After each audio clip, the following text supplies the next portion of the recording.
Elina observase de mult timp această fetiță. Micuța se plimba în jurul restaurantului, aruncând din când în când o privire în feroneriile uriașe. Ospătărița înțelegea perfect ce o atrage pe fetiță. Bradul, amplasat în centrul sălii. Un copac imens, împodobit cu lumini strălucitoare și jucării mari și neobișnuite. Dar cel mai interesant element decorativ era trenul. O locomotivă roșie, care se grăbea direct pe bradul de Crăciun, sub o șină așezată cu grijă. A circulat așa toată ziua, de la bază la vârf și invers. Elina, ca și colegii ei, nu se putea sătura de această minune. Totul a fost inventat de proprietar. Mai degrabă, a văzut-o într-un restaurant din străinătate și a adus ideea acasă. Instalația arăta magic. Desigur. Iată și fetița aceasta, de pe stradă. A observat locomotiva și acum se apropia periodic de fereastră pentru a admira jucăria. Elina o înțelegea. O priveliște interesantă. Această fetiță atrăgea imediat atenția, căci provenea dintr-o așa numită familie defavorizată. În decembrie a fost o vreme rece, iar ea purta o jachetă chineză ieftină din sintetic, de tranziție, care părea că este de la altcineva. Jacheta era mare pentru fetiță. La picioare avea adidași băiețești. Nu purta eșarfă, iar gâtul ei subțire ieșea din gulerul larg. Cel mai important, ochii. Ochii fetiței erau atât de triști. Păreau flămânzi. Elina venise în oraș dintr-un sat. A studiat la colegiu pentru a deveni cofetar, dar nu a reușit să se angajeze pe specialitate. Așa că a muncit până acum în restaurant. În satul lor erau multe familii defavorizate, cu copii abandonați. Dar acolo, în Alexeevka, toată lumea se cunoștea. Copiii erau hrăniți, li se dădeau haine vechi, dar călduroase și pe măsură. Toată comunitatea avea grijă de ei. Dar această fetiță, care părea că are maximum 9 sau 10 ani, umbla deja de câteva ore complet singură, neavând pe nimeni, flămândă și rece. Inima Elinei se strângea de milă pentru fetița aceasta. Ea avea o soră acasă, cam la fel. Era înfricoșător să te gândești că Veronica ar putea umbla în frig așa, flămândă. Familia o iubea pe cea mică, o răsfăța, iar acum era un alt copil, doar că abandonat și înghețat până la oase. Uite, nasul ei aproape că se desprinde, e tot albastru. Elina a intrat din nou în sala decorată pentru anul nou, pentru a aduce comanda oaspeților. Și din nou a văzut fetița prin geam. Ce surpriză! De ce nu se duce acasă? E atât de frig afară. Stă la fereastră, se uită la brad, la trenul care trece prin crengile pufoase. Poate visează la ceva. Elina a servit o masă și se pregătea să se întoarcă în bucătărie, când a întâlnit privirea acelei fetițe vagaboande. Ochii fetiței erau plini de disperare și deznădejde, emoții deloc copilărești. Elina nu a rezistat. A pășit hotărât spre ieșirea din restaurant. Nu spre cea principală, ci spre cea pentru personal. A aruncat pe umeri o haină care nu era a ei. Nu a pierdut timp căutându-și haina de pe cuier. Și într-un minut, ea stătea deja în fața fetiței. Mica o privea cu uimire și speranță. Bună! I-a zâmbit Elina. Probabil ți-e frig. Fetița a dat încet din cap. Hai să intrăm, să ne încălzim puțin. Nasul tău e deja albastru. La aceste cuvinte ale ospătăriței, fetița și-a frecat nasul ușor ridicat, ca și cum și-ar fi amintit, în sfârșit, de existența lui. Trebuie să te încălzești, să bei ceai. Am biscuiți în bucătărie. Biscuiți? S-a animat fetița. După strălucirea din ochii ei, Elina a înțeles că copilul nu mai mâncase de mult. Ospătărița știa, managerul nu va fi mulțumit. O fetiță vagaboandă în bucătăria lor. Andrei era un șef destul de strict. Dar acum el plecase la biroul central.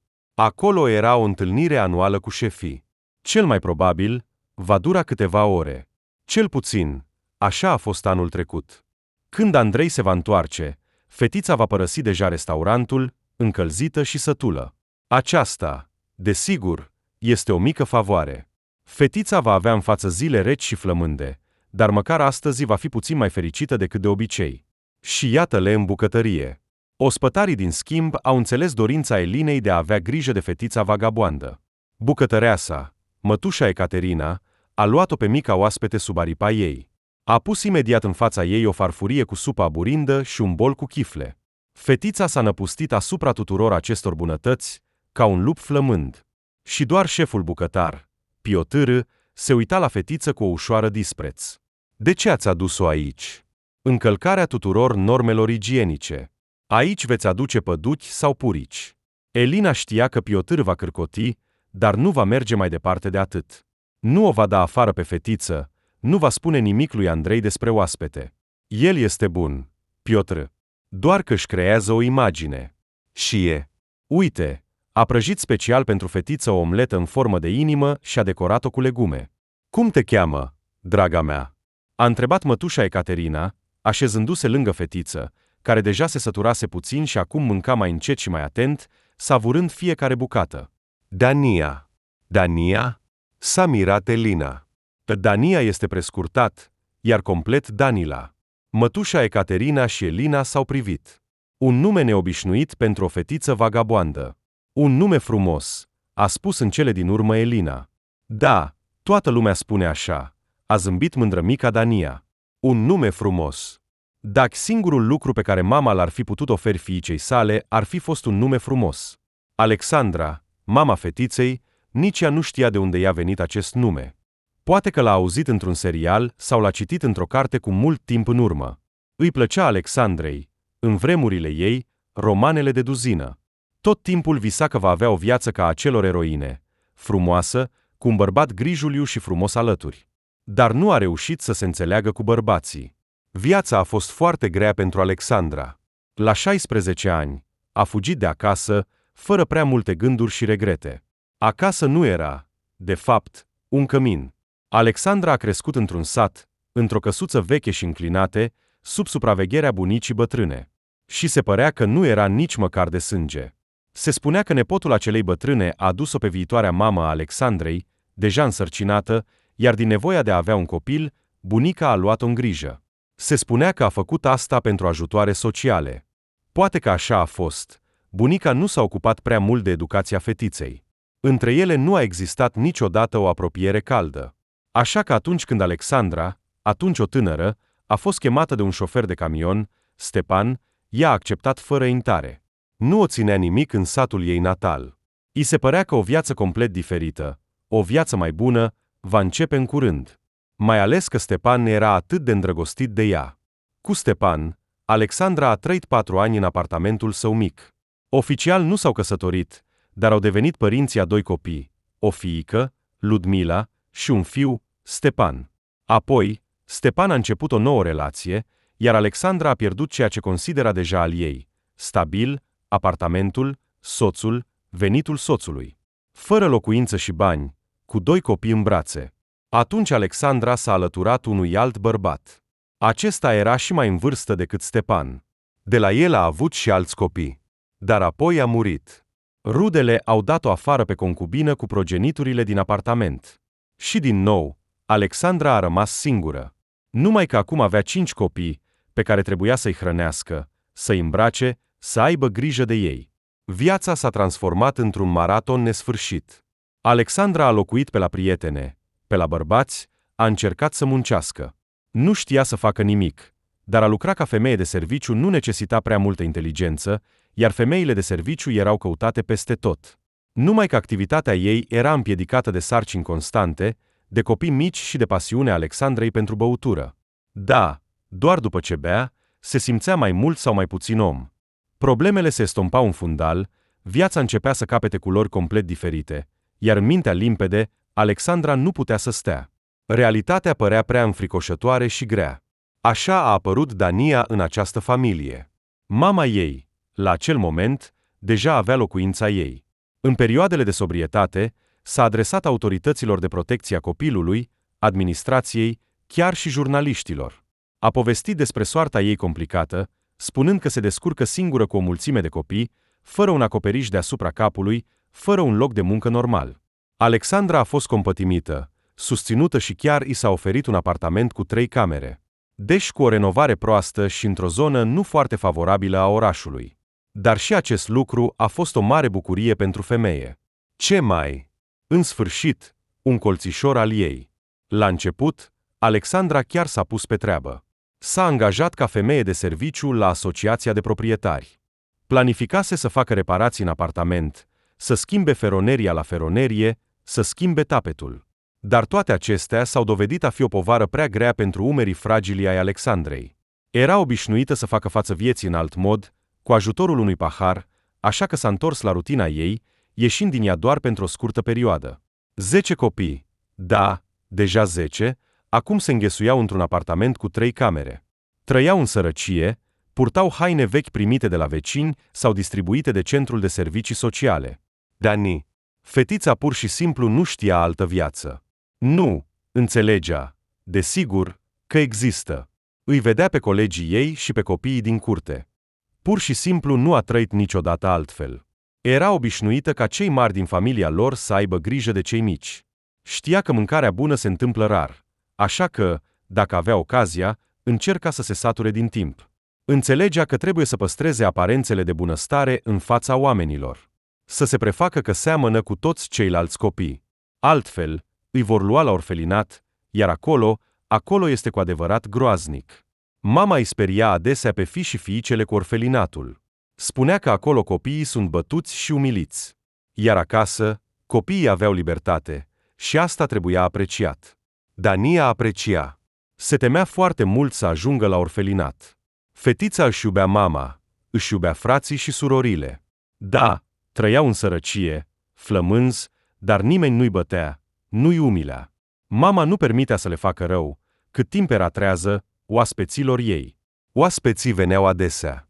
De obicei, se adunau seara, se închideau în bucătărie toată noaptea și beau acolo. Uneori râdeau, alteori se certau. Dania nu-i plăcea astfel de întâlniri. Mama dormea toată ziua, uneori sfărăind, iar alteori stătea foarte liniștită, încât Dania se apropia de ea pentru a verifica dacă mai respiră. Era înfricoșător. Mama era bună cu copiii ei numeroși. Îi iubea. Îi îmbrățișa adesea pe cei mici, le spunea fiilor și fiicelor că va face totul pentru ei. Dar nu se străduia prea mult. Acestea erau doar cuvinte. Și totuși, Dania era foarte atașată de mama ei. O considera cea mai bună, cea mai frumoasă. Spera că într-o zi mama va găsi o slujbă bună și va înceta să bea. În fiecare an nou, fetița își dorea acest lucru la miezul nopții. Apropo, nu aveau televizor, iar clopotele băteau pe ecranul telefonului cuiva dintre copii. Dar asta nu făcea ca sărbătoarea de anul nou să fie mai puțin plăcută. Era o zi magică.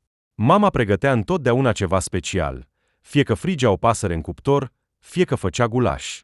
Aceasta era, probabil, singura tradiție din familia lor. Masa de anul nou, trebuie să spun că toți copiii adorau anul nou și așteptau cu nerăbdare venirea lui. O stare specială apărea cu mult înainte de sărbătoare. Personal, pentru Dania, de la prima ninsoare. De îndată ce fulgii de zăpadă începeau să danseze în aer, inima fetiței se oprea de bucurie. În curând va fi anul nou, mama nu le făcea cadouri copiilor. De unde să ia atâția bani? Dar o cină de casă delicioasă, întâlniri comune la masă fără străini, discuții intime și dorința obligatorie de a-și dori ceva la miezul nopții, toate acestea erau pentru Dania o adevărată magie. La școală, Dania nu învăța foarte bine. Ei bine, cunoștințele nu intrau în cap. Fetița invidia puțin colegii care reușeau cu ușurință.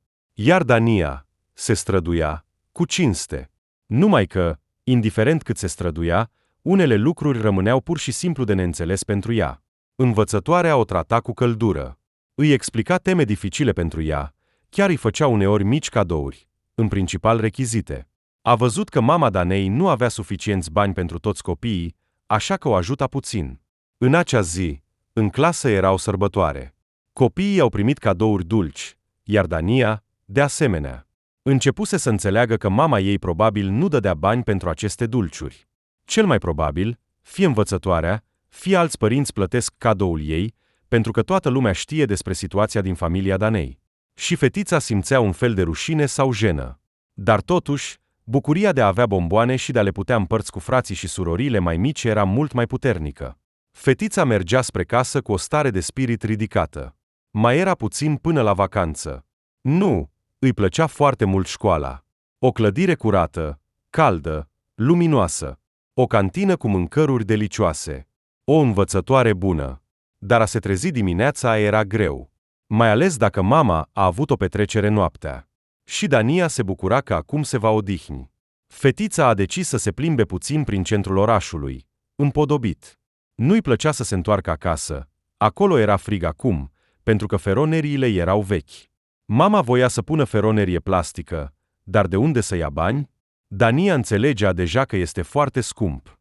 Acasă nu era nimic de mâncat, era un haos după noaptea trecută. Mama dormea, se odihnea după nopțile petrecute în bucătărie cu prietenii. Ar fi fost bine ca acești prieteni să se fi dus deja acasă, altfel ar putea dormi și ei pe undeva. Iar aici, în centru, era frumos. Lumini străluceau peste tot, feroneriile erau atât de festive, pur și simplu o încântare. În special, Dania era atrasă de fereastra restaurantului. Bradul de acolo era foarte frumos. Și chiar pe crengile lui, ce minune! Mergea un mic trenuleț roșu. Această priveliște o fascina pe Dania. Se plimba prin centru, se îndrăgostea de decorul orașului, se încălzea în magazine și se întorcea din nou și din nou la fereastra restaurantului pentru a prinde trenul. Era atrasă de această fereastră ca de un magnet. Și iată că, când Dania a decis să se uite la trenuleț pentru ultima dată, pentru a merge apoi acasă, pentru că era foarte frig, în acel moment a ieșit din restaurant o fată. Uimitor de frumoasă, înaltă, slabă, cu ochi albaștri, ca o actriță. Ea i-a zâmbit Danei și a invitat-o înăuntru. Ce surpriză! Desigur, fetița a acceptat. Totul părea o minune premergătoare Crăciunului. Dania nu mai credea în minuni, dar se pare că s-a înșelat. În interior era pur și simplu magic. Interioarele, ca în filme. Mese elegante, oameni eleganți. Totuși, Dania a văzut toate acestea doar de la distanță și pe fugă, deoarece fata a condus-o în bucătărie, unde domneau arome amețitoare. Dania s-a simțit puțin stânjenită. Deodată, toți acești oameni. Cine sunt ei? Bucătari? Ospătari? Deodată, o să o alunge pe fetița sărăcăcioasă de pe stradă? Dania era obișnuită să fie alungată de pretutindeni. Da. Femeia cu ochii buni a pus în fața Danei o farfurie cu supă. Un bărbat, care părea nu prea prietenos, i-a prăjit o omletă, și încă ce omletă, în formă de inimă. Dania nu mai văzuse așa ceva. Cineva i-a dat o bomboană, cineva i-a mângâiat părul cu bunătate. Dania a devorat toate aceste bunătăți, bucurându-se de fiecare îmbucătură. De mult timp dorea să mănânce, și acum, dintr-o dată, a avut parte de așa ceva. Iar oamenii se uitau la ea, unii cu un zâmbet bun, alții cu milă. Ochii tuturor erau foarte buni. Spune-mi, ai o casă? A întrebat-o Dania Elina, fata cu ochii albaștri, care a condus-o pe fetiță în restaurant. Am, a dat din cap fetița. Dar nu vreau să mă întorc acolo. De ce? Dania nu a ascuns nimic de acești oameni buni. A povestit totul. Și despre mama ei, care este foarte bună și iubitoare, dar bea. Și despre nevoile lor, despre frații și surorile ei, și despre cum le este frig acum în apartament. Dar vara, acolo este foarte confortabil. Și-a povestit și despre școală. Nu a uitat să menționeze că băieții din clasa a 6-a o numesc vagabondă, dar colegii nu o supără niciodată. Elina a ascultat foarte atent și, se pare, o înțelegea pe Dania ca nimeni altcineva. De aceea fetița îi povestea totul atât de deschis. Dania nu înțelegea de ce, dar se simțea mai ușor în sufletul ei când povestea. Ah, micuța mea! A clătinat cu milă din cap mătușa Ecaterina, bucătăreasa. Ea asculta și ea povestea fetiței. Iată, ce fetiță! Dania, dar tu ce zici? A spus Elina. Vino la noi după școală, când poți, chiar în fiecare zi. Dacă managerul nu va fi acolo, te vom hrăni aici, în bucătărie. Iar dacă va fi, îți vom da ceva de mâncare. Oricum, întotdeauna rămâne multă mâncare. Ce părere ai despre această idee? Ce idee minunată! Dar nici nu îndrăznea să viseze la așa ceva. Fetița se uita cu ochii mari la oamenii din jurul ei, atât de buni, atât de calzi. Simțea de la ei sprijin și era pur și simplu minunat. Desigur, mi-ar plăcea foarte mult, a exclamat în cele din urmă fetița. Nu pot să cred că așa ceva este posibil. Mătușa Ecaterina a îmbrățișat-o strâns pe fetiță, apropiind-o de ea. La ele s-a alăturat imediat și Elina. Apoi, încă cineva. Chiar și șeful bucătar, care era mai morocănos, zâmbea, privindu-i pe această imagine. Ei bine, asta e tot. Asta înseamnă că vom fi prieteni. Până când managerul nu se întoarce, poți să te plimbi de aici, să te uiți în jur, a propus Elina. Numai să nu te apropii de vizitatori, de oaspeți. S-ar putea să nu le placă. Oh, mulțumesc! Mă interesează foarte mult să văd cum arată restaurantul din interior și să mă uit mai de aproape la trenuleț.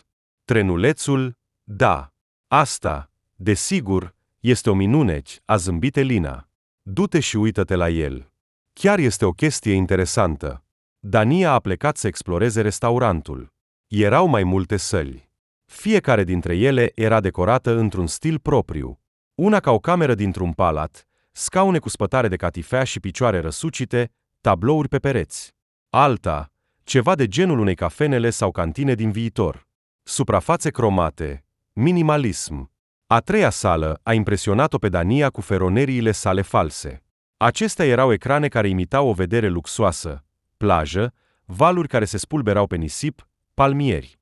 Totul părea foarte realist. Se părea că dacă ieși pe ușă, te vei afla sub soarele fierbinte de vară. Și era decembrie.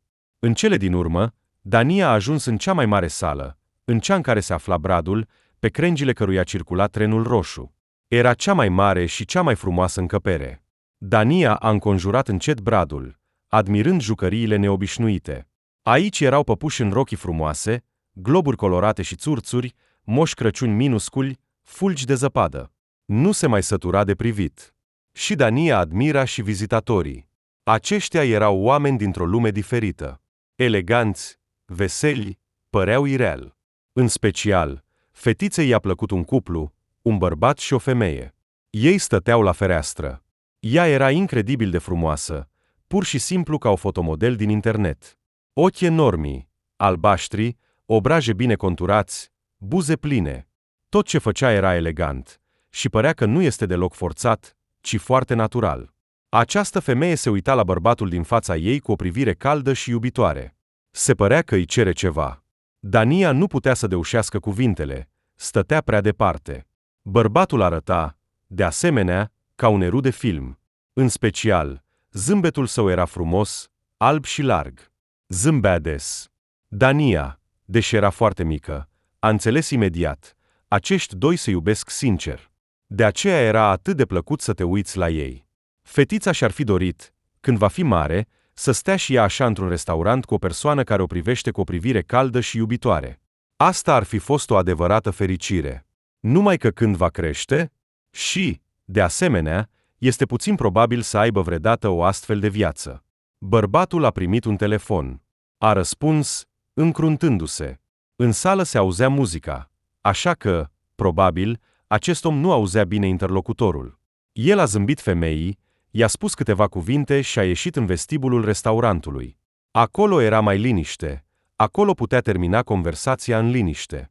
Femeia a rămas singură la masă, iar ceva în fața ei a atras atenția Danei. Această femeie s-a schimbat. Ochii ei se mișcau în toate direcțiile. Expresia de satisfacție și bucurie a dispărut de pe fața frumoasei. Femeia părea că se pregătește să facă ceva rău. Dania întotdeauna a înțeles perfect intențiile oamenilor din mimica și gesturile lor.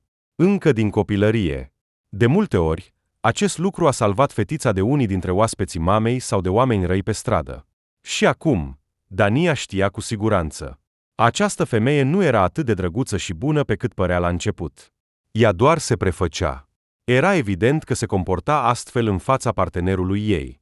Dania și-a concentrat atenția asupra femeii. Aceasta a făcut brusc ceva foarte ciudat. Cu o mișcare rapidă a mâinii, a scos din geantă un plic, a turnat un praf în farfuria bărbatului și a ascuns plicul în geantă.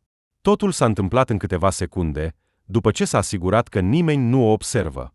Fetița de lângă Brad probabil că nu a fost luată în considerare deloc. Un copil este doar un copil. Inima Daniei a început să bată repede. Ea a înțeles imediat. În fața ei s-a întâmplat ceva rău. Dacă bărbatul se va întoarce și va mânca această supă, în care, probabil, până atunci praful se va fi dizolvat, îl așteaptă probleme serioase. Poate chiar moartea. Se pare că femeia a decis să-l otrăvească. Desigur, să-l otrăvească. Dania a văzut așa ceva într-un film. Altfel, de ce să-i pună în secret praf în mâncare? Ce înșelătoare poate fi aparența? Dania nu putea să se obișnuiască cu asta. La început, femeia părea o zână bună, iar acum arăta frumoasă, dar ca o vrăjitoare rea. Dania știa că trebuie să facă ceva urgent. Responsabilitatea care căzuse pe umerii ei fragili de copil o apăsa enorm. Dar ce să facă? Să-i spună totul Elinei? Ea este adultă, știe cu siguranță ce să facă în această situație. Dar până o găsește, până îi explică totul, bărbatul ar putea să se întoarcă și să încerce supa otrăvită. Nu, trebuie să acționeze rapid și direct. Fetița a dat din cap aprobator. A luat o decizie. Și deja se grăbea spre ușa care ducea în vestibul. L-a observat imediat pe bărbat. Acesta stătea pe o canapea din piele și explica ceva cuiva la telefon, gesticulând activ. Se părea că era o conversație importantă. Dania s-a ascuns în spatele unei coloane. Aștepta. Elina îi ceruse să nu se apropie de oaspeți, să nu vorbească cu ei, pentru că s-ar putea să nu le placă, dar acesta era un caz special. Nu o va trăda pe Elina dacă va vorbi cu bărbatul care este în pericol și îl va avertiza. Era puțin neliniștită. Cum să vorbești pur și simplu cu un astfel de om? Era frumos, bogat, adult. Dar ce dacă nu o va crede? Ce dacă se va supăra și o va alunga pe fetiță? Ce dacă Dania a înțeles greșit ceva? Îndoielile o copăleșeau, iar palmele îi transpirau, ca de fiecare dată când era nervoasă. Și totuși, când bărbatul a apăsat pe butonul de închidere, Dania s-a apropiat de el. "Bună ziua!" a murmurat fetița. "Bună!" Bărbatul se uita la ea prietenos, foarte, foarte bâlâind. "Vreau să vă spun, nu mâncați supa. Vă rog, cereți altceva. Sau spuneți pur și simplu că nu vă este poftă." "De ce?" Bărbatul o privea acum pe Dania cu interes și uimire. "Pentru că..." Fetița s-a blocat. Se pare că nu era atât de ușor să-i spui unei persoane o astfel de adevăr. "Pentru că... am văzut cum femeia care stă cu tine a pus ceva în supă când ai plecat. Cred că este o travă." "O travă?" Bărbatul încă zâmbea. Dar ochii lui deveneau treptat reci, înfricoșători. Probabil că acum o va înjura pe fetița îndrăzneață care a îndrăznit să vorbească cu el și să spună astfel de prostii. Ei bine, nu sunt sigură că este o travă, dar a pus ceva. Poate, desigur, că sunt niște condimente? Dania deja se îndoia. Dar de ce a făcut asta când ai plecat? Și cumva în secret. Prea repede? Ai văzut asta tu? Da. Nu este un joc oare? Este adevărat? Da. Dania a văzut că bărbatul o crede. Și că cuvintele ei îi provoacă durere. Dar trebuia să o spună. Altfel, dacă s-ar întâmpla ceva cu acest om, Dania s-ar simți foarte rău. Îi plăcea acest bărbat. Îi plăcea privirea lui deschisă și bâlândă, vocea lui moale. Cu siguranță, acest om este foarte bun. Nu merită să fie otrăvit. Nimeni nu merită asta. Sigur că pot greș, a adăugat Dania. Dar mai bine să nu mâncați supa asta. Bine, a zâmbit și bărbatul. Îți mulțumesc, fetiță, pentru observația ta. A căutat în buzunare și a scos câteva bancnote. Iată, cumpără-ți ceva. Un mic cadou de la mine pentru anul nou. Mulțumesc, s-a bucurat Dania. Cu acești bani ar fi putut cumpăra multe. Inima ei a bătut de bucurie pentru viitoarea cumpărătură plăcută. Îngrijorările care o apăsau pe Dania cu puțin timp înainte s-au risipit. A apărut senzația că totul va fi bine acum. Bărbatul a mers în sală. Dania, așteptând un timp, l-a urmărit. Era interesată de cum se va comporta acest om acum. Fetița s-a ascuns în spatele bradului și s-a uitat la masa de lângă fereastră. Bărbatul, ca și cum nimic nu s-ar fi întâmplat, s-a așezat la locul său. Din nou, între cei doi a început o conversație. Și din nou, femeia părea drăguță și foarte îndrăgostită. Doar că acum Dania nu putea fi înșelată de această imagine liniștitoare. Își formase deja o părere despre această frumusețe. Bărbatul nu se grăbea să încerce supa. Întreba pe dama sa câteva întrebări, iar aceasta părea vizibil nervoasă și îngrijorată. De câteva ori i-a propus partenerului să înceapă masa, dar el tot amâna. Dania era curioasă ce va face el. Pur și simplu nu se va atinge de mâncare sau va găsi ceva mai interesant de făcut. Și atunci, pe scena care fusese goală tot acest timp, au apărut muzicieni. Muzică live. Wow! Dania s-a distrat pentru o vreme de la cuplul dulce, uitându-se la oamenii în frac. Avea un echipament interesant, nu doar instrumente muzicale, ci și cutii cu butoane și cabluri. Când Dania și-a îndreptat din nou privirea spre masa care o interesa, a rămas fără cuvinte. Bărbatul mânca liniștit supa. Aceeași supă în care, cu puțin timp în urmă, cineva a pus ceva. Femeia, părea că s-a liniștit, a început și ea să mănânce. Cum? De ce face asta? Dania l-a avertizat. Ce înseamnă, deci, că nu a crezut-o? Și totul a fost în zadar? Dania voia să iasă din ascunzătoare. Ce intenționa să facă? Poate să răstoarne farfuria direct pe podea, înainte ca bărbatul să fi mâncat prea mult. Probabil că după asta nu o vor mai lăsa să intre în acest restaurant. Și va pierde noii săi prieteni și mâncarea delicioasă. Dar ce să facă? Cel mai important este că omul va rămâne în viață. Asta este cel mai important. Dar atunci s-a întâmplat ceva complet neînțeles. Femeia a început să tușească, puternic, cu tărie, iar Dania nu a ieșit din spatele bradului, a decis să observe. A fost întotdeauna o fetiță rațională și isteață. Femeia nu a început doar să tușească, ci a început să se sufoce, s-a apucat cu mâinile de masă, a tras-o spre ea, răsturnând pe podea toate ustensilele de pe masă. Atunci ceilalți au observat ce se întâmplă. Bărbatul a scos deja telefonul mobil din buzunar, probabil că suna la ambulanță. Toată lumea din jur s-a agitat, a început să se miște. Oaspeții și angajații restaurantului s-au adunat în jurul mesei. Acum Dania nu mai putea vedea nimic. La Dania s-a apropiat Elina. A apărut, parcă din neant. Fetița s-a speriat. A întrebat fata, punându-și mâna pe umărul fetiței. Da, puțin. Ce se întâmplă? Femeii s-a făcut rău. Nu se știe de ce. Au chemat deja ambulanța. Au sunat la manager. În curând vor veni doctorii, poliția și șeful nostru strict. Așa că mai bine să te duci acum acasă. Dar mâine vino neapărat, după ore. Te voi aștepta. Și nu doar eu. Bine, voi veni, a zâmbit Dania către Elina. S-a îmbrăcat repede și a alergat acasă. Fetița nu înțelegea nimic. Femeia a pus praf în supa bărbatului. El a încercat-o, dar a fost rău pentru otrăvitoare? O coincidență întâmplătoare? Poate că femeia este bolnavă de ceva, ca unchiul Costia, vecinul lor? În orice caz, Dania va întreba neapărat mâine despre tot de la Elina. Probabil că până atunci va fi deja ceva de știut. A doua zi, fetița abia a așteptat să termine orele pentru a alerga la restaurant. Nu putea să nu se gândească la acea situație. Chiar și adormind, se întreba ce s-a întâmplat acolo. De ce i s-a făcut rău femeii? L-a salvat pe bărbat? Dania a fost întâmpinată la restaurant ca o rudă. Elina s-a bucurat foarte mult să o vadă și a dus fetița în bucătărie. Managerul nu era din nou. A fost chemat la poliție. Din cauza incidentului de ieri cu vizitatoarea. Ce s-a întâmplat acolo? Este ceva deja clar? Ei bine, nu încă. Șeful nu se extinde prea mult pe acest subiect deocamdată. Dar ni s-a promis o inspecție în bucătărie. Așa că mâine nu ne vom putea vedea. Dar poi mâine vino. A intervenit mătușa Ecaterina în discuție. Am o nepoată, puțin mai mare decât tine. Îți voi aduce jacheta ei. Este ca nouă și foarte călduroasă. Nu ca a ta, care este prea subțire. Era plăcut să te simți sub aripa acestor oameni buni. Chiar și bucătarul șef Petia nu mai era supărat când se uita la fetiță. El prăjea în tăcere pentru ea ouă, din nou în formă de inimă. Victor a invitat-o pe Irina la restaurant pentru a sărbători o nouă victorie.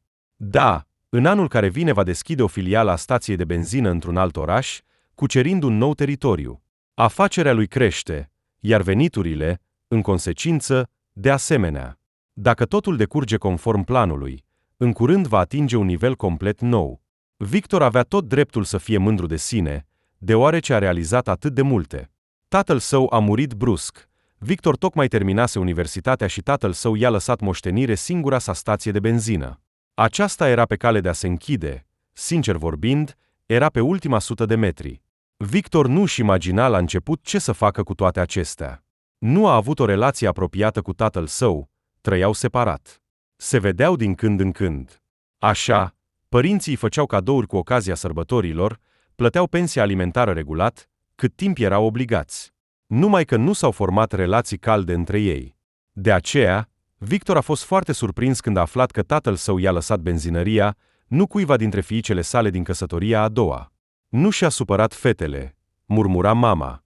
Chiar și după moartea fostului soț, nu putea să ierte plecarea la alta. Și le-a făcut apartamente, le-a dăruit mașini scumpe și, în general, a fost un tată care a jucat cu ele, le-a dus în vacanțe. Iar eu te-am crescut singură. Cum am putut? Acum ți-a lăsat această benzinărie. Binefăcător. Vinde-o mai bine, această durere de cap. Poate obții ceva. Să o vândă. Victor s-a gândit la asta. Desigur, la început. Apoi a decis să încerce să preia conducerea acestei mici afaceri. Să vadă ce va ieși. Mama era împotrivă. Te vei îngropa în datorii cu o astfel de moștenire. Nu merită să te apuci de asta. Dar Victor a încercat. Și nu a greșit. A început să se implice în nuanțele afacerii, a învățat de la concurenții de succes, a învățat constant ceva.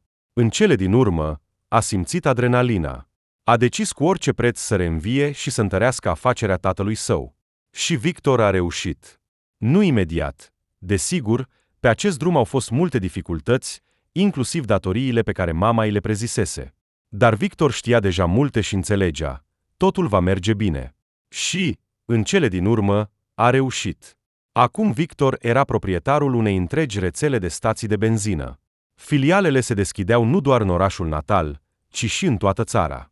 În anul următor, bărbatul plănuia să cucerească o nouă așezare, un oraș destul de mare. Dacă va reuși să-și ocupe nișa acolo, va fi un alt nivel de afaceri. Apoi poate să aspire la obiective și mai înalte. Desigur, situația financiară a lui Victor, datorită muncii sale, a devenit foarte decentă. Își putea permite un apartament în centru cu o renovare scumpă, o mașină frumoasă. În general, acum Victor putea să-și cumpere aproape tot ce visa cândva. Desigur, nici mama nu a fost neglijată cu cadouri. Ea, într-adevăr, l-a crescut aproape singură. În acele vremuri, ajutorul de la tată a fost puțin. Dar mai târziu i-a oferit fiului un început minunat, pentru care Victor nu putea să nu aprecieze al doilea său părinte. Bărbatul regreta că nu a reușit să se cunoască bine cu tatăl său în timpul vieții, nu l-a cunoscut îndeaproape. Probabil că s-ar fi înțeles unul pe altul, ar fi putut deveni prieteni. Dar ce mai contează acum? Nu a menținut relații cu surorile sale din partea tatălui, de care nu s-a îngrijorat prea mult. Ele nu au vrut, s-au supărat că nu toată moștenirea tatălui a mers la ele. Adevărat, când Victor a început să se ridice, una dintre surori a încercat să se apropie. Dar a fost totul atât de fals și nenatural, încât Victor a preferat să nu comunice cu ele. În general, devenind un om de afaceri de succes, Victor și-a revizuit cercul de oameni apropiați. Cei pe care îi considera prieteni au început pur și simplu să-l folosească pe Victor. Mai exact, banii și relațiile lui. A fost nevoie de timp pentru a realiza asta. Apoi a urmat o perioadă dificilă, în care Victor a efectuat o revizuire a relațiilor sale. Ca rezultat, cercul său de comunicare s-a restrâns semnificativ. Dar au rămas în viața lui Victor oameni cu adevărat valoroși și de încredere.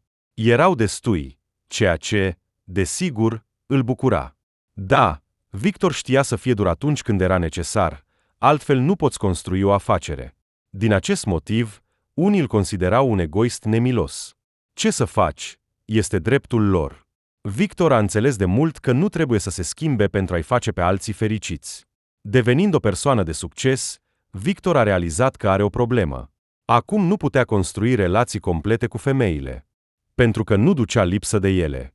Frumusețile se învârteau în jurul lui Victor în grupuri. Dar era oare admirația lor sinceră pentru un bărbat înstărit? Sau doar voiau să obțină un bilet într-o viață frumoasă? A înțelege asta era, cât de greu. Victor, desigur, a avut aventuri, dar de fiecare dată a fost dezamăgit. Femeile s-au dovedit a fi mercantile, dornice de banii lui. Foarte repede a început să se simtă ca o resursă, un supliment pentru aceste nimfe. Era foarte neplăcut. Și fetele, care păreau la început atât de inteligente, înțelepte, sensibile, după un timp s-a dovedit că totul era doar la suprafață. Cursuri și videoclipuri despre cum să cucerești inima unui bărbat bogat, câteva citate de pe internet, pur și simplu prima impresie despre sine erau create cu abilitate, iar în interior era un gol. Ei bine, ești de vină, îl miustra uneori pe Victor verișoara lui mai mare, Lenca, cu care avea relații de încredere din copilărie. Acum Lenca conducea și coordona echipa de contabili ai companiei sale. În această persoană, Victor nu avea nicio îndoială. Te lași dus de aparențe, ochi mari, buze pline, siluetă. Dar uită-te mai adânc. Ce? O fată frumoasă nu poate fi deșteaptă, cinstită și sinceră. Nu poate iubi cu adevărat o persoană? Poate, desigur. Dar pe tine te atrag cele stridente, spectaculoase, care pun accent pe aparențe, nu pe altceva. Nimic. Vei crește, te vei liniști și vei înțelege totul. Poate că acum nu ai nevoie de relații serioase. Dar Victor simțea că are nevoie. Da, îi convenea viața de burlac bogat și muncitor, îl flata atenția tinerelor frumuseți, dar dorea ceva mai mult. Victor visa să întâlnească jumătatea sa, o femeie cu care să vrea să adoarmă și să se trezească în brațe, cu care să poată vorbi despre tot ce există pe lume și să știe cu siguranță că ea va înțelege, nu va judeca, va susține. Ar fi avut grijă de ea, ar fi protejat-o, ar fi fost fericit de zâmbetul ei. Pentru ea, Victor ar fi mutat munții. Despre astfel de sentimente și relații visa. Probabil că întâlnirea cu Irina a avut loc în momentul potrivit. Chiar atunci când Victor simțea cel mai acut dorul de o persoană apropiată, de o suflet pereche, de acea femeie. Ea era chelneriță într-un cafetier situat la parterul centrului de afaceri, unde se afla biroul principal al companiei lui Victor. Bărbatul cobora adesea acolo pentru a bea o ceașcă de cafea cu o prăjitură, pentru a lua o gustare. Irina a fost întotdeauna politicos și prietenos cu el. Ei bine, Victor nu a luat asta personal. A crezut că fata pur și simplu își face bine meseria, parte din care este și comunicarea politicosă cu oaspeții. Apoi, într-o zi, Victor a coborât târziu. A stat mult timp pe un raport. Era obișnuit să se bazeze pe sine, neîncrezător în momentele cheie în subalternii săi. De aceea, astfel de întârzieri se întâmplau frecvent. Cafeteria, desigur, era închisă de mult. La parter, luminile de pe pereți pâlpâiau slab, iar iluminatul principal fusese deja stins. Victor s-a despărțit de paznic, a ieșit pe ușă, respirând cu plăcere aerul proaspăt al nopții, și atunci a observat-o pe aceeași chelneriță cunoscută de mult. Ea stătea pe o bancă lângă centrul de afaceri și, se părea, plângea. Victor pur și simplu nu putea să treacă pe lângă. S-a întâmplat ceva? Aveți nevoie de ajutor? Fata și-a ridicat ochii plini de lacrimi spre el. Nu, totul este în regulă. A încercat să zâmbească. Parcă văzând un client vechi, s-a simțit din nou ca o chelneriță politicosă, deși ziua de lucru se încheiase de mult. Dar Victor a văzut că nu era totul în regulă cu ea, așa că s-a așezat lângă ea și... De ce vă pasă? A suspinat fata. Aceste probleme străine. Dar, să spunem așa, ești chelnerița mea preferată. Întotdeauna zâmbești, întotdeauna aduci un fel de pozitiv, așa că sunt complet atent. Victor chiar a vrut să o ajute pe această fată. Arăta atât de nefericită, atât de neajutorată. Și, în plus, probabil că pentru prima dată în tot acest timp, Victor a observat și a apreciat frumusețea ei. Trăsături corecte ale feței, ochi uriași, deschiși, o siluetă fragilă și elegantă. Ea i-a povestit. Povestea a fost lungă și destul de neplăcută. Irina a crescut într-un sat situat la aproximativ 100 de kilometri de acest oraș. Un loc uitat, pe care tinerii care cresc îl părăsesc fără intare. Irina nu a fost o excepție.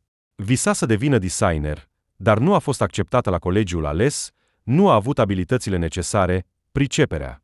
I-au spus că are talent și gust, dar nu știe să lucreze în tehnica necesară. Și unde să învețe? În satul nostru nu erau astfel de cercuri. Iar cei din oraș, de la școala primară, frecventau cursuri de artă și centre de design. Așa că nu am avut șanse în fața lor. Dar nu s-a întors în sat, unde nu avea deloc perspective, așa că s-a angajat chelneriță. L-a început într-un bar, dar acolo era nesigur pentru o fată tânără și frumoasă. Așa că a plecat mai întâi la un restaurant, iar apoi la acest cafetier din centrul de afaceri. Irinei îi plăcea să lucreze aici. Salariul era bun, clienții erau toți politicoși, educați. Și programul era convenabil. Ușor de combinat cu studiile. Irina a reușit să se înscrie la o facultate cu frecvență redusă. A ales o facultate economică prestigioasă, o profesie practică și bine plătită. Era greu, desigur. Atât muncă, cât și studii. Nu avea niciun sprijin, dar se descurca. Îi plăcea viața ei. Îmi plăceau perspectivele care se conturau undeva în față, deja foarte aproape. Și, dintr-o dată, directorul nostru s-a schimbat în cafeneaua noastră, a suspinat Irina. S-a întâmplat foarte recent și iată-le, cum să spun, m-a pus cu ochii pe mine. Noul director a observat imediat o chelneriță simpatică și a început să-i acorde atenție. Irina, politicoasă, încerca să se comporte neutru, glumea, încerca să nu se facă remarcată de șef. Dar unde să se ducă? Acțiunile lui deveneau din ce în ce mai active, iar aluziile din ce în ce mai puțin ambig. Astăzi, el a chemat-o pe Irina în biroul său și i-a pus un ultimatum. Fie acceptă să devină amanta lui, fie directorul o dă afară. Iar candidatul pentru acest loc era mult, inclusiv mai frumoase și mai ascultătoare. Așa a spus. A început să plângă Irina. Și mi-a dat timp să mă gândesc până mâine. Apoi va întreba de răspunsul meu. Dar eu am nevoie de acest loc de muncă. Programul este convenabil. Banii sunt buni. Și, în general, m-am obișnuit aici. Ce să fac acum? Victor a simțit o furie dreaptă. Văzuse recent noul director al cafenelei. Un bărbat obișnuit, de vârstă medie. Gras, cu burtă care atârna deasupra curelei de la bluci, chel, cu ochi mici și porci, dar cu un aer de cartof. Și acest Apollo a decis să obțină cu orice preț tânăra și frumoasa Irina. El era căsătorit, avea o soție și 3 copii, continua să plângă Irina. Cum poate să facă așa ceva? Ce să fac? Așteaptă. Unde? Spui că înveți? Și Victor a avut o idee foarte interesantă. Eu, la Universitate Economică. A rămas ultimul an, apoi diploma. Ascultă, ultimul an. Și eu am exact un loc de muncă pentru tine, cu jumătate de normă. Adevărat? Oh, mi-e frică, oare mă voi descurca? Eu nu am deloc experiență. Te vei descurca. Este exact un loc de muncă pentru studenți. Dacă este ceva, colegii noștri te vor ajuta. Aș vrea foarte, foarte mult. Irina și-a ridicat ochii plini de speranță spre Victor. De la acest privire, bărbatului i-au trecut fiori pe șira spinării. Lângă Irina se simțea puternic, hotărât, bun, un adevărat cavaler, într-un cuvânt. Așa că, mâine, spune-i șefului tău direct. Să-i spui că te dai afară și gata. Pleacă imediat. Să caute o nouă chelneriță în regim de urgență. Nu sunt problemele tale că va avea o perioadă de inactivitate. Sau cum se numește asta la voi? Irina strălucea. Ochii ei fericiți erau pentru Victor cea mai bună recompensă. El simțea cum în inima lui se naște un sentiment complet nou. Victor se simțea bine să devină salvatorul acestei frumuseți. Și le plăcea foarte mult să continue comunicarea cu ea. E deja târziu. Hai să te duc acasă. Mulțumesc. Ar fi foarte potrivit. Pe drum, au început să vorbească, să glumească, ca 2 vechi prieteni. Irina s-a dovedit a fi foarte inteligentă și erudită. Era pasionată de istorie, iubea animalele, exact ca Victor. Apoi s-a mai descoperit că le plac aceleași filme și cărți. Aceasta a fost o coincidență minunată. În general, când Victor a lăsat-o pe Irina acasă, unde închiria apartamentul, amândoi înțelegeau deja că între ei a apărut ceva serios, frumos, adevărat. Irina s-a angajat la firma lui Victor și imediat s-a dovedit a fi un specialist promițător. Șefa departamentului economic o lăuda. Nu avea experiență, dar avea deja o determinare de fier, fata va merge departe. Victor zâmbea. Îi plăceau aceste cuvinte despre iubita lui. Da, iubita. La acel moment, bărbatul deja înțelegea că s-a îndrăgostit. Irina era bâlândă și moale cu el, și hotărâtă și rece cu alții. Acest contrast era fascinant. Ea simțea întotdeauna subtil starea de spirit a lui Victor. Niciodată nu cerea nimic, nici măcar nu insinua despre cadouri scumpe, ca multe înaintea ei. Dar Victor era pregătit să-i arunce la picioare tot ce avea. Niciodată nu l-au copăleșit așa sentimentele. Irina avea grijă de el și primea cu plăcere grija lui. Ei erau un cuplu ideal. Așa că, în curând, Victor a făcut propunerea iubitei. De ce să mai aștepte? Era sigur că a găsit în sfârșit persoana potrivită. Între ei exista o înțelegere atât de profundă, încât părea incredibil. După nuntă, viața a mers pe calea ei. Victor visa la urmași, dar s-a dovedit că Irina avea unele probleme în a rămâne însărcinată. Femeia se îngrijora din această cauză. Nu că și-ar fi dorit copii, avea și alte scopuri în acel moment. Pur și simplu, Irina știa cât de mult își dorea Victor să devină tată, dar nu putea îndeplini această dorință. Și din această cauză se simțea supărată. Victor, desigur, o asigura pe iubita lui că nu este cel mai important. Nu putea suporta tristețea din ochii ei. Lenca, verișoara lui Victor, dintr-un motiv oarecare, nu avea foarte multă încredere în Irina. Și acest lucru nu-i plăcea bărbatului. Își dorea ca cei dragi să se înțeleagă între ei. Nu știu, clătina din cap Lenca. Cred că ea este cumva falsă. La fel ca cele anterioare, doar mai deșteaptă și mai periculoasă. Și se preface mai bine. Victor a discutat și a enumerat în fața Lenca calitățile soției sale. Credea că mai devreme sau mai târziu verișoara va înțelege totul. Apoi, Irina a renunțat la companie, a încercat să-și înceapă propria afacere. Visa de mult la asta. Victor o ajuta, desigur, atât cu bani, cât și cu sfaturi. Irina a cumpărat o cafenea. Cândva a lucrat ca chelneriță, iar acum a devenit proprietara unui astfel de loc. Și-a împlinit visul, a închis un capitol. Acum Irina adesea nu era acasă. Este de înțeles, o persoană ocupată. Mergea și în alte orașe în deplasări și rămânea la birou până târziu. Victor o înțelegea ca nimeni altcineva. Dar, dintr-o dată, au început să ajungă la el zvonuri ciudate. Se pare că Irina are pe cineva, un iubit. La început, Victor nu le-a dat atenție. Ei erau un cuplu vizibil. Despre astfel de oameni se obișnuiește să se inventeze povești.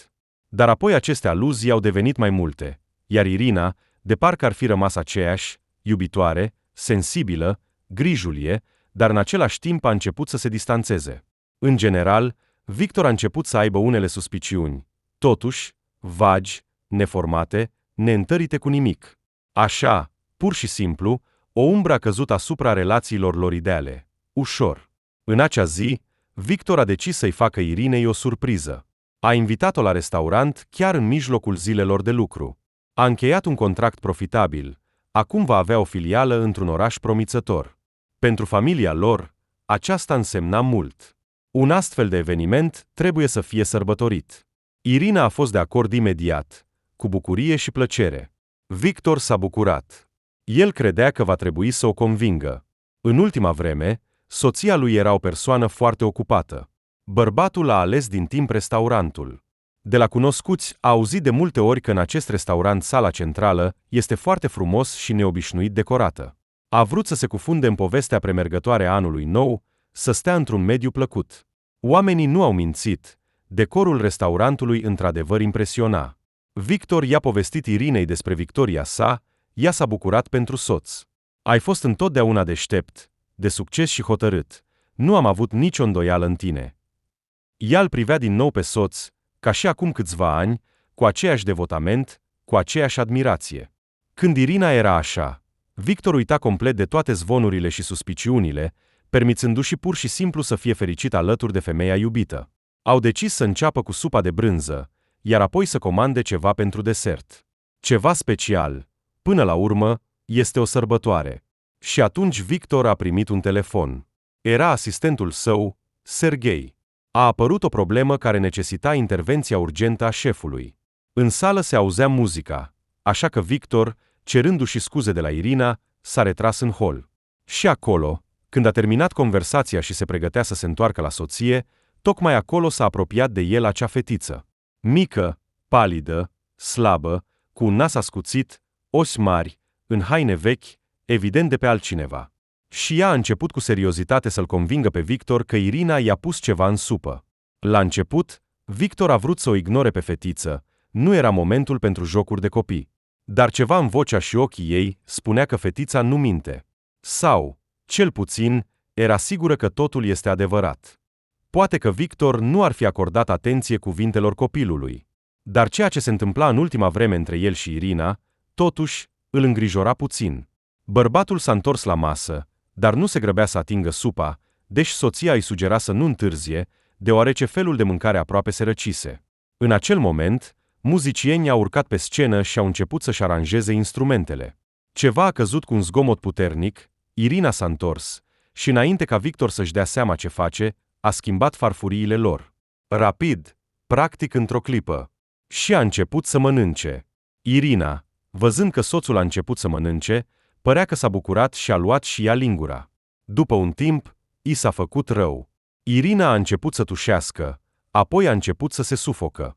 A devenit mai întâi palidă, apoi s-a făcut albastră. Atunci Victor s-a speriat cu adevărat. A sunat la ambulanță, iar el repeta în minte scurta conversație cu fetița. Se pare că fetița avea dreptate. Irina voia să-l otrăvească, iar el a făcut astfel încât ea să se otrăvească. De ce a procedat așa? De ce a schimbat farfuriile?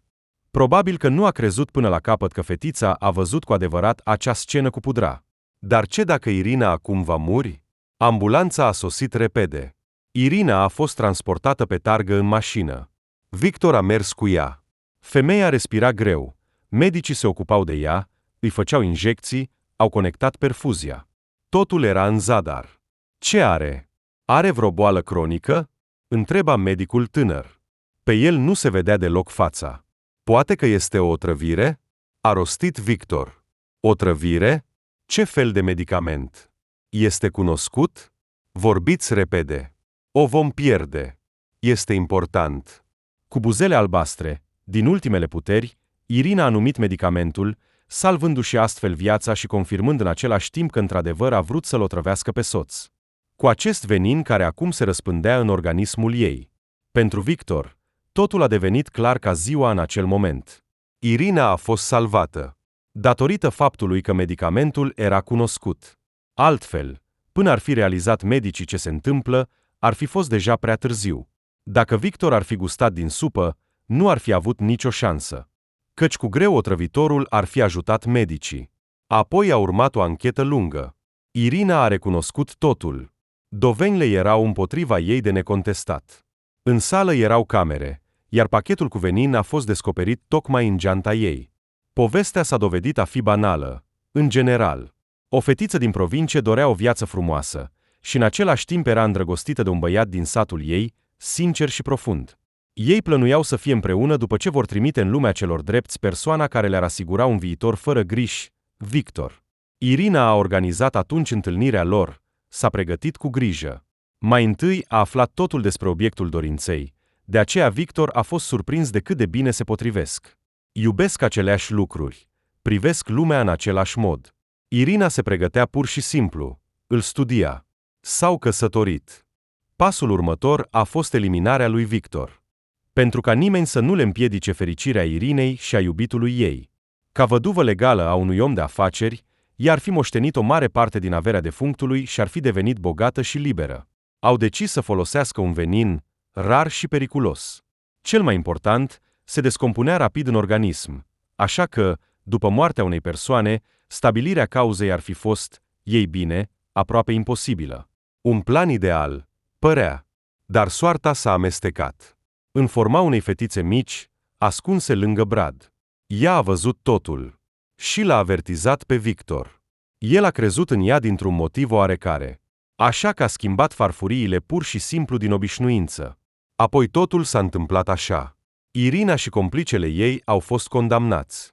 I s-a dat o pedeapsă lungă ca executant, iar lui mai puțin ca complice. Amândoi au primit ceea ce meritau. Dania, verișoara lui Victor, a venit după școală la restaurant să-și viziteze prietenii și să ia prânzul. Acolo era întotdeauna primită cu căldură. Managerul nu se opunea, de altfel, la asta. El s-a atașat și de fetiță. Dania era răsfățată și ascultată. Dania primea ajutor cu temele. Bradul din sala centrală nu mai era, dar, oricum, era primăvară. Dania stătea la masă lângă mătușa Ecaterina și povestea un paragraf de istorie, când în ușă a apărut acel bărbat pe care fetița l-a salvat odată de la otrăvire. Dania știa deja cum s-a terminat povestea lui și era mândră de sine, dar ar fi ajutat un om bun. Și iată-le pe Victor în fața ei, zâmbind. În mâinile lui avea o cutie legată cu o fundă mare. Bună, salvatoarea mea, a spus el, uitându-se la fetiță. Nu te-am mulțumit niciodată. Îți mulțumesc că mi-ai salvat viața. Cu plăcere. A zâmbit Dania. Sincer, nu a fost greu. Aceasta este pentru tine. Bărbatul i-a întins cutia. Și știi, Dania, sunt la curent cu situația ta dificilă. Dacă nu te deranjează, aș putea să te înscriu într-o școală-internat privată. Acolo sunt camere frumoase și confortabile, o educație bună, educatori buni și profesori minunați. Dacă vrei, poți merge acasă în vacanțe. Și rudele te pot vizita. Le voi plăti biletele când vor dori. Wow! A zâmbit Elina. Da, Ania, acceptă, îți va plăcea acolo. Desigur, îți va plăcea. La școală există și piscină, și sală de sport echipată. Apoi, absolvenții acestei școli intră ușor în universității de prestigiu. Acum voi urmări soarta ta, fetiță. Victor a mângâiat-o pe Dania pe păr. Ai fost îngerul meu păzitor. Dania tăcea, încercând să înțeleagă tot ce se întâmplă. Înțelegea, de acum înainte va începe o nouă viață, așa cum nu a visat vreodată. Adulții se uitau la ea și zâmbeau călduros.